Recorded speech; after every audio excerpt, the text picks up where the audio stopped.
इन इंद्रियों को सुधारो, वश में करो। ये ज्ञान विज्ञान का नाश करने वाले महापापी काम को अवश्य बलपूर्वक मार डाल। भगवान आदेश का ज्ञान विज्ञान नाशनम पाप मानम प्रजयहीनम। पाप मानम केवल पाप ही कराते हैं। पाप से पाप ही बनता, कभी पुण्य नहीं होता, ध्यान रखना। धर्म पूर्वक जो कमाया जाता है उससे पुण्य होता है। पाप पूर्वक कमाई से कभी पुण्य नहीं होता, चाहे सब का सब लुटा दो जाके। वो जिस जिसकी बुद्धि में जाएगा उसकी बुद्धि भ्रष्ट करेगा और उसका पाप उसको लगेगा जिसने दिया है। पाप मानम ही प्रजय ही। काम संपूर्ण पापों की जड़ है। काम उत्पन्न होने पर केवल पाप ही पाप बनता है।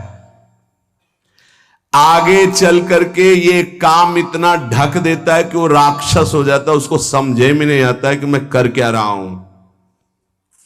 जो आजकल समाज में धीरे धीरे आसुरी प्रवृत्ति फैल रही है, विवेक को ढक करके अंधा बना देता है काम। पूज्य जनों में, पवित्र संबंधों में भी मनमानी आचरण होने लगते हैं। उसको एक ज्ञान ही नहीं रहता कि मैं पाप कर्म कर रहा हूं। महापतन पातकी स्वरूप उसका हो जाता है जिसको काम अपने अधीन कर लेता है। इसलिए भगवान कह रहे हैं इस महापापी को अवश्य मार डालो। अर्जुन, जैसे कुछ लोगों की सोच, सत्संग सुना तो लगा गृहस्थी मार्ग ठीक नहीं, चलो छोड़ देते हैं। दो मार्ग हैं भगवान के ही बनाए हुए, एक निवृत्ति मार्ग, एक प्रवृत्ति मार्ग। अगर आप प्रवृत्ति मार्ग में प्रवृत्ति से ठीक से चलेंगे तो गृहस्थी में रहते हुए भी आप निवृत्ति माने जाएंगे। कैसे? जैसे सबसे पहला आश्रम है ब्रह्मचर्य आश्रम, सबका, चाहे गृहस्थ हो चाहे विरक्त हो, पहला आश्रम ब्रह्मचर्य आश्रम है। कुछ ब्रह्मचर्य आश्रम से नैष्ठिक ब्रह्मचर्य को चले जाते हैं निवृत्ति मार्ग में, और कुछ ब्रह्मचर्य आश्रम से गृहस्थ आश्रम को चले जाते हैं। पर सबसे पहला आश्रम ब्रह्मचर्य है। पहली नींव बर्बाद। कहां ब्रह्मचर्य का पालन, हमारा जो धर्म कहता है उसके अनुसार कहां पालन हो रहा है? जब तक पाणिक ग्रहण संस्कार विवाह नहीं हुआ तब तक ब्रह्मचर्य का आदेश शास्त्र में वो असमर्थ हो गए। आज अगला गृहस्थ धर्म, जिससे पाणिक ग्रहण किया आजीवन उसी के प्रति भाव रखना। संतानोत्पत्ति धर्म रूपी काम, आगे चलकर आपको वैराग्य हो जाएगा, अपने आप वैराग्य हो जाएगा, भोगों से वैराग्य हो जाएगा, क्योंकि धर्मो रक्षते रक्षिता। आप धर्म से चल रहे थे, इसलिए तीसरा मार्ग वानप्रस्थ। और वो अंदर से उसके अंदर व्याकुलता पैदा होने लगती, बहुत समय नष्ट हो गया भोगों में। क्योंकि पहले ब्रह्मचर्य था, पुनः ब्रह्मचर्य का अभ्यास जागृत होता है और फिर संन्यास क्रम से आ जाता है। और वो नैष्ठिक ब्रह्मचर्य से सीधे, अब ऐसे सत्संग सुना और आपने सोचा कि नहीं, भजन करने के लिए हम संसार को छोड़ देते हैं, तो किस संसार को? बहुत ध्यान देने का विषय, किस संसार को? बोले इसको नहीं, इसको नहीं, इस संसार को। अगर इसका राग लेके भाग के जाओगे तो किसी भी गुफा में जाओ, काम वहां भी तुम्हें अपवित्र कर देगा, वहां भी तुम्हें नष्ट कर देगा, क्योंकि वो तुम्हारे अहम में बैठा हुआ, किसी घर दुकान मकान में नहीं बैठा हुआ है, वो तुम्हारे अंदर अहम में बैठा हुआ। अहम में बैठे हुए काम का त्याग, घर में रहता हुआ वो सन्यास निवृत्ति मार्ग का पथिक हो जाएगा। और अगर अहम में काम बैठा हुआ है तो गुफा में बैठा हुआ भी वो प्रवृत्ति में उतर जाएगा काम की। ये बड़ा सूक्ष्म विषय है। इसलिए हम प्रार्थना करते हैं कि काम छोड़ने का विचार किया जाए। काम का मतलब है मलिन भावना, कामना। ये जो हमारे अंदर उद्देश्य बनता है भगवत प्राप्ति का कि हम सब छोड़ देते हैं, तो किसको छोड़ देते हैं? शरीर राग को छोड़ देते हैं, इंद्रिय विलासिता को छोड़ते हैं, अहम में कामना को छोड़ते हैं। बाहर भागने से काम नहीं बनेगा, इसको समझना होगा। अगर कामना छूट जाए तो सब ठीक हो जाएगा। जब मनुष्य कामना रख करके कोई भी वेश धारण कर ले, कहीं भी चला जाए, तो काम उसे भ्रष्ट करता ही है। चाहे गुफा में बैठ जाओ, जंगल में चले जाओ, कहीं भी चले जाओ, मनुष्य के अंदर जब तक अहम में कामना रहेगी, जन्म मरण बंधन में पड़ा रहेगा। चाहे जहां भाग के जाए, चाहे जिस भेष को धारण कर ले, वो अंदर बना रहेगा। ये शास्त्र है, समझिए। ये जड़ पदार्थों की तरफ आकर्षण जड़ शरीर की अहमता से है कि मैं मनुष्य हूं, मैं पुरुष हूं, मैं स्त्री हूं। इसी में काम बैठा है। इसका त्याग करने की बात कही गई है। पशु पक्षियों तक को ये अपने अधीन किए हुए हैं। मनुष्य में एक शक्ति है जिसका नाम विवेक, ज्ञान, उससे बच सकता है। इंद्रियजन सुखों में, भोगों में, पदार्थों में जो कामना हो चुकी है, यही नहीं समझने देती कि मैं दिव्य भगवान का अंश हूं।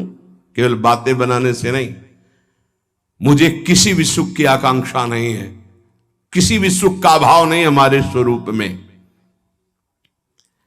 जब भोगों में रुचि बढ़ जाती है तो फिर रुपए का महत्व जागृत हो जाता है। रुपए में जब महत्व, तो फिर रुपए की गिनती, बैंक बैलेंस में कितने हुए, बोले इतने, बोले और इतने हो जाए, और इतने हो जाए, बढ़ता चला जाता है। धर्म को, शास्त्रों को, उपासना को उपास्य देव के लिए किया जाता है, बैंक बैलेंस के लिए नहीं। अगर हमारे उपदेश का फल रुपया है, हमारे प्रवचन का फल रुपया है, हमारे अंदर का उद्देश्य रुपया है, शास्त्रों का भाव नहीं समझ पाएंगे, ज्ञान ढका रहेगा, जागृत नहीं होगा। रुपये में सुख नहीं है, रुपया से भोग मिलते हैं, भोगों में सुख नहीं है। रुपया की गिनती में सुख आ जाएगा, अहम सुख। ये सारी कामनाएं अहम सुख में बैठी है। उपासक, इंद्रियाणि पराण्याहुरिन्द्रियेभ्यः परम मनः, मनसस्तु परा बुद्धिर यो बुद्धि परतस्तु सः, एवं बुद्धि परम बुद्ध्वा संस्तभ्यात्मानमात्मना, जय शत्रुम महाबाहो कामरूपम दुरासदम। हे अर्जुन, ध्यान दो, तुम जीत जाओगे काम पर, विजय प्राप्त कर लोगे। क्या? इंद्रियों से, स्थूल शरीर से श्रेष्ठ, सबल, प्रकाशक, व्यापक और सूक्ष्म मन है। स्थूल शरीर इंद्रियों से सबल, इंद्रियों का प्रकाशक, व्यापक मन है। मन से भी पर, बलवान, निर्णायक, प्रकाशक बुद्धि है। और बुद्धि का जहां से प्रकाश हो रहा है वो अहम है, और उस अहम में काम बैठा हुआ है। दुश्मन का पता चल जाए तो मारने में देर नहीं लगती। अहम में काम बैठा हुआ है, और उस अहम को जो प्रकाश मिल रहा है वो तेरे से मिल रहा है। अहम को जो बल मिल रहा है वो तेरे से मिल रहा है। तू ऐसा जान करके अपने आप को इस काम के वश में ना होने दे, और अपने बल से इस काम रूपी दुर्जय शत्रु को मार डाल। व्याख्या, इंद्रियाणि पराण्याहु, ये जो आप ढांचा देख रहे हैं स्थूल शरीर, इसमें जो कर्मेंद्रियां हैं, जो ज्ञानेंद्रियां हैं, जिनसे कर्म होता है, जिनसे विषयों का ज्ञान होता है, ये बहुत बलवान इंद्रियां हैं। अपने स्वरूप में आ जाएं तो अज्ञानी पुरुष से कुछ भी करवा लें। ये बहुत बलवान है। ये प्रवचन से नहीं रुकती, ध्यान रखना। प्रवचन देने और सुनने से नहीं रुकती हैं, ये भजन से रुकती है। जितना भजन करोगे उतने आप इंद्रियों पर शासन कर पाओगे, नहीं तो बातचीत केवल रहेगी। मुख्य बात हमारी समझ लीजिए, अनुभव की बात कहता हूं, जीवन भर की बात कहता हूं, संतों की बात कहता हूं, शास्त्रों की बात। जब तक आपके पास नाम जप रूपी बल इकट्ठा नहीं हो जाएगा तो ये बातें सुनोगे, समझ में नहीं आएगी, समझ में आ जाएगी तो जीत नहीं पाओगे। जीतने और समझने की बात केवल भजन से होती है, भजन में रुचि बहुत कठिन है।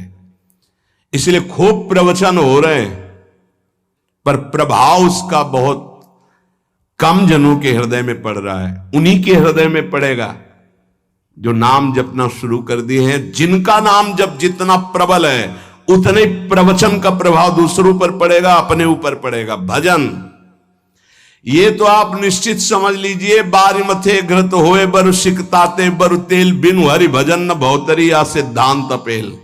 बिना भजन के बातें ही बातें रहेंगी।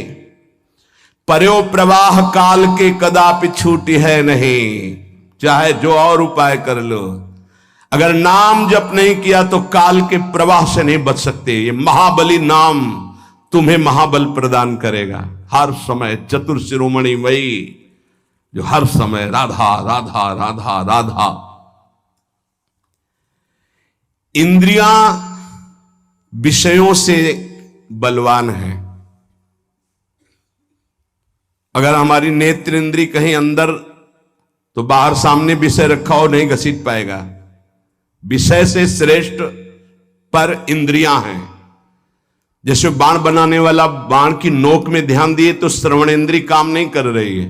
राजा की सवारी निकल गई, उसको पता ही नहीं चला।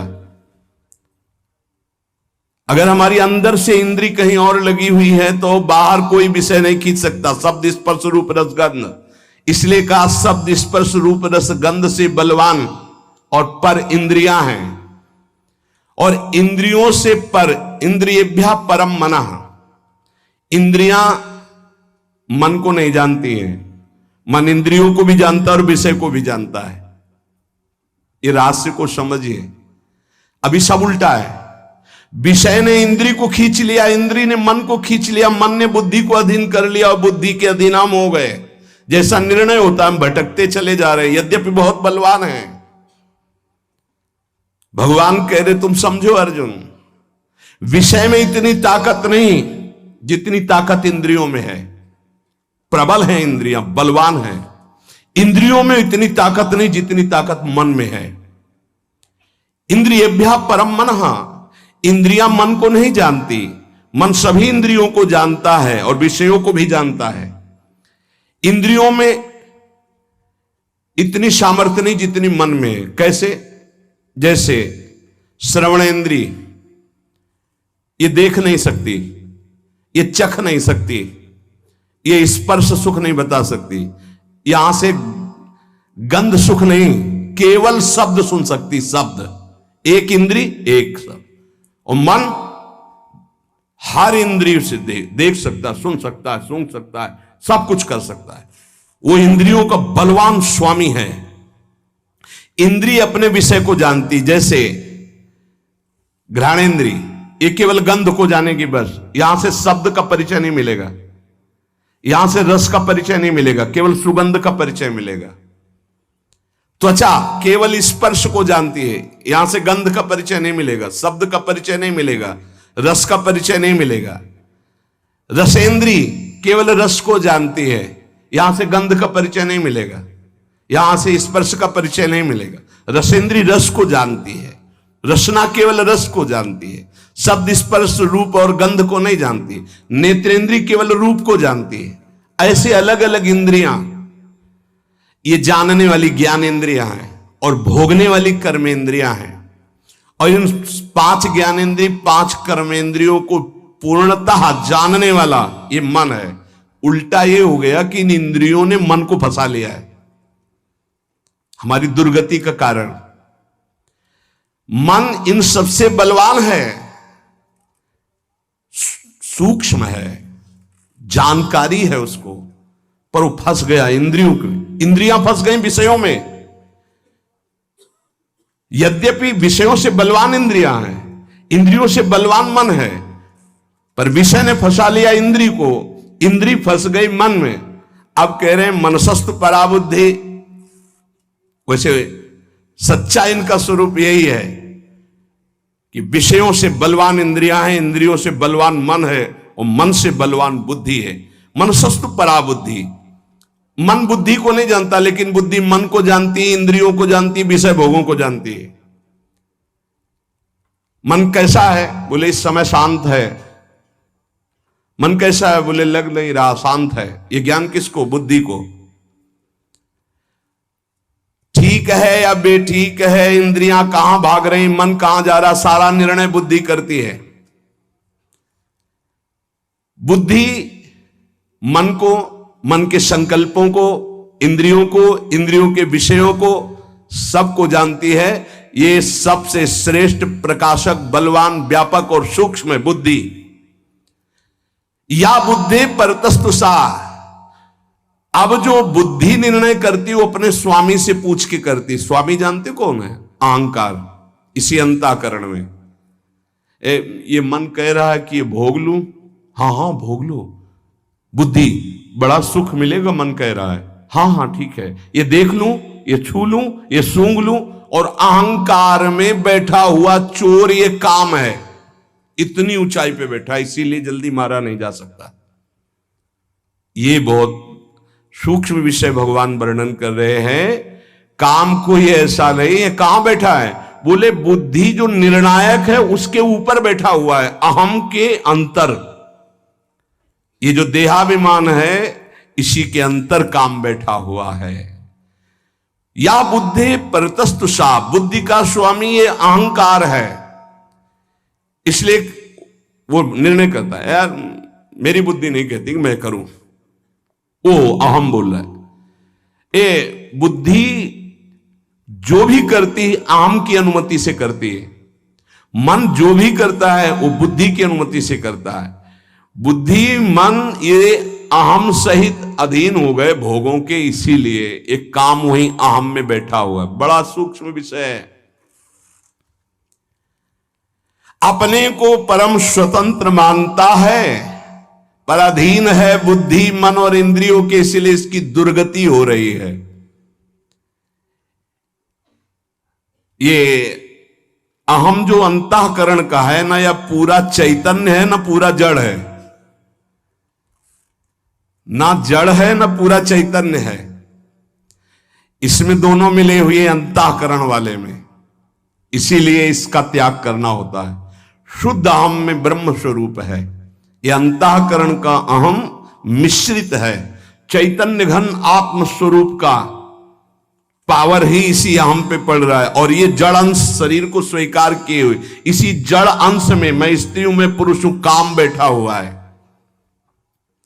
वास्तव में ये अहम काम में रहता है, वहीं से भोग की इच्छा प्रकट करता है। और सुख दुख का भोक्ता जो अहम है उसी के अनुसार बुद्धि चलती है, और बुद्धि के अनुसार मन, मन के अनुसार इंद्रियां, इंद्रियां विषयों में। सीधे अहम विषयों से आकर्षित है। पूरा सिस्टम उल्टा हो गया। मैं देखना चाहता हूं, मैं भोगना चाहता हूं, मैं सूंघना चाहता हूं। पूरा सिस्टम गंदा हो गया है। नहीं, जिसे कहते हैं पूरा सिस्टम भ्रष्ट हो गया, पूरा सिस्टम गिर चुका है। इसी की साधना हो रही, ये भगवान उपदेश कर रहे हैं।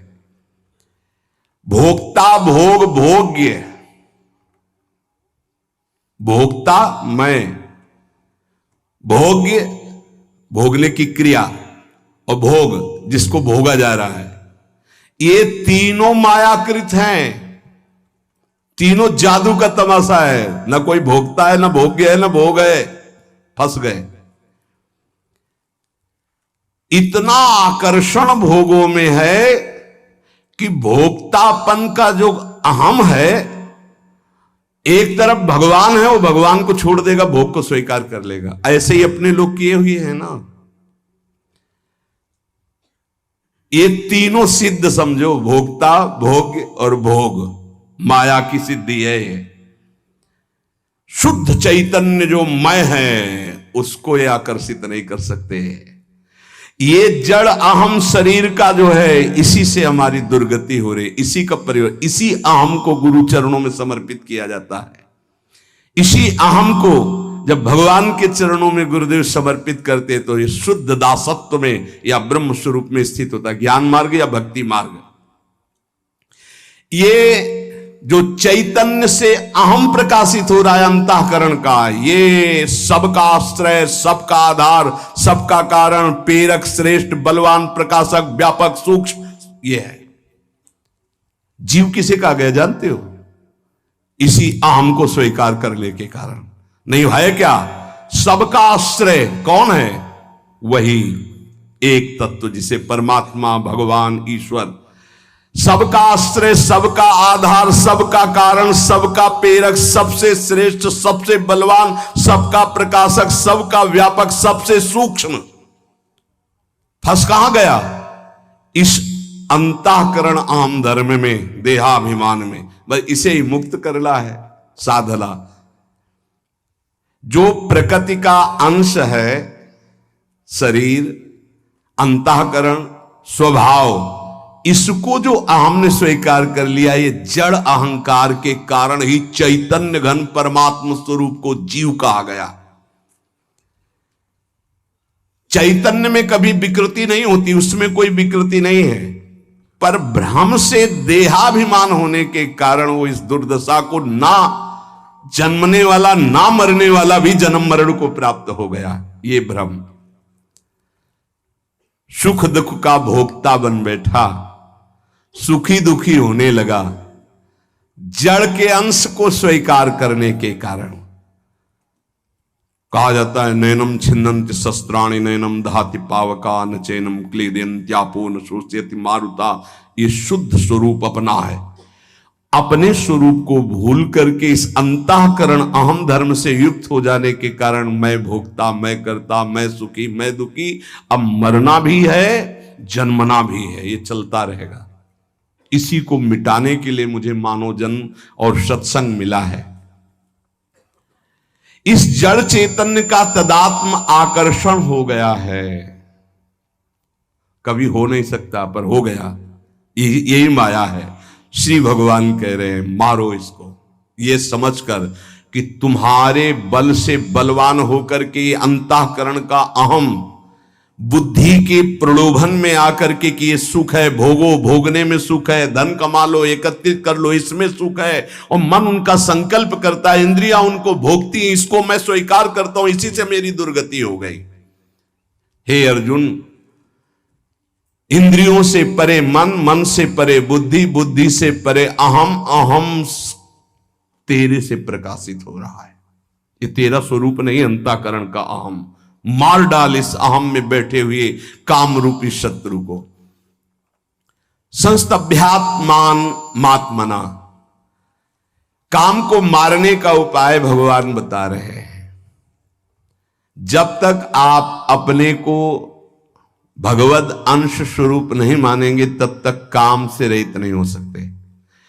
अब अपने को भगवत स्वरूप मानने के लिए भगवान कह रहे उद्धरेदात्मनात्मानम, अपने आप से अपना उद्धार कीजिए। एनात्मैवात्मना जितो, अपने आप से अपने आप को जीत लीजिए। अब ये बड़ा कठिन है, समझे? इतनी देर हुआ, कुछ समझ में आया, पकड़ में आया? अभी जब चलोगे तो वही आएगा कि मैं शरीर हूं, पर वही फिर चिंतन चलने लगेगा। प्रभु से अब सहज भाव में आ जाओ। प्रभु से विमुख होने के कारण ये शरीर, ये संसार, ये संबंध हमें बांधे हैं। जब हम गुरु की शरण में होते तो इन्हीं पे प्रहार होता है, बहुत बुरा लगता है उसको, जन्म जन्मांतर से उसी में फंसा है। तो पूज्य राधा बाबा जी ने कहा था कि साधु जिसके पीछे पड़ जाता है उसका कल्याण करके छोड़ता है। आपको अभी बुरा लग रहा है, बाद में नाचोगे कि कृपा हो गई जो मुझे इन संबंधों से रहित कर दिया, नहीं तो उन्हीं में फंसे हुए जीवन चला जाता। मैं सब कुछ नहीं जान पाऊंगा, इतना फंस चुका हूं। तो जो जाने हुए हैं, इसीलिए वही भगवान जनाने के लिए गुरुदेव के रूप में आते हैं। इस संसार संबंध को काटने के लिए गुरु कृपा कुल्हाड़ी का काम करती है। तो आप मान जाओ भाई, तुम ऐसे नहीं मिलोगे, तुम उनसे बात नहीं करोगे, तुम ऐसे, तो उनको लगता है कि क्या चाहते क्या है? चाहते हैं कि आप असंग हो, आपका स्वरूप असंग है, ये जान जाओ तुम, तुम्हें किसी संग की जरूरत नहीं, किसी भोग की जरूरत नहीं, किसी पद की, किसी संपत्ति की नहीं जरूरत है, नहीं जरूरत है। मान लीजिए आप इतने खुद सुख समुद्र हैं कि आपको किसी सुख की जरूरत नहीं। आप जरूरतें मान मान करके फंस गए, इसीलिए आपको जरूरत से हटो हटो हटो। असंग हो तब तुम जान पाओगे कि तुम हो कौन। इस काम की पूर्ति कभी नहीं हो सकती, इसलिए काम से हटना ही विवेक है, बुद्धिमानी। हटो इससे। जिस संसार से, जिस शरीर से, जिस संबंधियों से संबंध जोड़ा है, जब तक तुम संबंध नहीं तोड़ोगे तो कोई नहीं तोड़ सकता। इसलिए उद्धरेदात्मनात्मानम, अपने द्वारा अपना उद्धार करो। तुम्हें उपदेश हो सकता है लेकिन तोड़ना तुम्हें पड़ेगा। फोन से बात करना, जाके मिलना, बार बार बात करना, बार बार व्यवहार तो वो संबंध पुष्ट कर रहे हो आप, और कुछ नहीं कर रहे हो। आप अपना पतन कर रहे हो, कुछ नहीं कर रहे हो। कोई बड़ी बात नहीं, पूरा संसार इसी में फंसा है। बड़ी बात यह है कि उस फंसाव से हट गए। देखो दो मार्ग हैं, बार बार समझ लीजिए, निवृत्ति और प्रवृत्ति। प्रवृत्ति मार्ग में माता पिता को भगवान समझ करके खूब मेहनत करो और कमाओ और सबकी सेवा करो। और निवृत्ति मार्ग में कदम रख दिया तो लौट कर पीछे नहीं देखा जाता। कौन मां, कौन पिता, कौन भाई, कौन परिवार, कुछ नहीं। मार्ग का प्रभाव होता है। अगर ये देखोगे तो फिर उनका उद्धार नहीं कर पाओगे। और अगर निकल गए तो 14 पीढ़ी आगे की, 7 पीछे की, 21 पीढ़ियों का कल्याण हो जाता है। मान लीजिए बात। जब इसमें आई गए हो निवृत्ति मार्ग में, तो अब लौट कर कदम पीछे मत देखो। जिम्मेवारी प्रभु के चरणों में समर्पित करो। पूरे विश्व ब्रह्मांड का भरण पोषण करते हैं, तुम्हारा भरण पोषण तो बहुत छोटी बात है। चिंता क्यों करते हो? क्या चाहिए? आज तक जो भरण पोषण कर रहा है वो किसकी सामर्थ्य थी कि मां के शरीर में रक्त को दूध में बदल दे? जब हम पैदा हुए तो हमारे पचाने की कोई सामर्थ्य नहीं थी, तो मां के रक्त को दूध में बदल दिया और वो पान करके हम पुष्ट हुए। जब वो इतनी व्यवस्था पहले से रखे हुए, हमको चिंता क्या करनी? गर्भ में जब जिसने हमारी रक्षा की, गर्भ के बाहर आते ही जिसने हमारी व्यवस्था भोजन की कर दी मां के वक्षा स्थल में, वो हमारी जीवन में व्यवस्था नहीं करेगा? करेगा। हमको चिंता नहीं करनी। इसलिए भगवान से पूरा संबंध जोड़ लो, अभी ठीक हो। ये दूसरा भाव वर्णन किया जाता भक्ति का। पहला शुद्ध भाव था विवेक के द्वारा। अगर वो तुम्हारी समझ में नहीं है तो ये समझ लो, जिसने संसार से जितना संबंध जोड़ा है, शरीर से संबंध जोड़ा, भोगों से जोड़ा, उसी को तोड़ना होगा। तुम्हें शास्त्र उपदेश हो जाएगा, गुरु उपदेश करेगा, तोड़ना आपको पड़ेगा। भैया आपकी इच्छा की बात है। आप अपना उद्धार अपने द्वारा कीजिए, भगवान का आदेश। इसलिए आपको ही सारे संबंध छोड़कर भगवान से संबंध जोड़ने पड़ेंगे। जोड़ने क्या है? उन्हीं के हैं, मान लीजिए। तोड़ना तुम्हें पड़ेगा, तोड़ना पड़ेगा। नाता एक राम जी से, दूजा नाता तोड़ दे। तोड़ना पड़ेगा। दुरादपाश स्वजनान। अगर गृहस्थी में हो तो अंदर से भगवत भाव करो, विरक्ति में हो तो भगवत भाव करते हुए दूरी बना के रहो। दोनों मार्गों का अलग अलग है। आपको प्रभु से संबंध जोड़ना पड़ेगा। वो तो संबंध माने हुए, ममैवांशो, तू मेरा अंश है, लेकिन तुम कहां हो? शरीर में, संसार के संबंधों में। इसीलिए तुम काम विजयी नहीं हो पा रहे। अपने द्वारा अपने आप को वश में करो। तुम्हें किसी सुख की जरूरत नहीं। तुम्हारे सुख को नष्ट करने वाली हर चेष्टा होगी। अगर इन चेष्टाओं से सुख ले रहे हो तो बंधोगे, सुख है नहीं। और अगर इन चेष्टाओं को बंद कर दोगे तो तुम्हें अपना स्रोत सुख का पता चल जाएगा। चेतन अमल सहज सुख राशि। जय शत्रु महाबाहो काम रूपम दुराशदम। हे महाबाहो, तुम मार सकते हो। भगवान के शरणागत हो, इसको मार सकते हो। उठो, मारो इसको। कैसे मारो?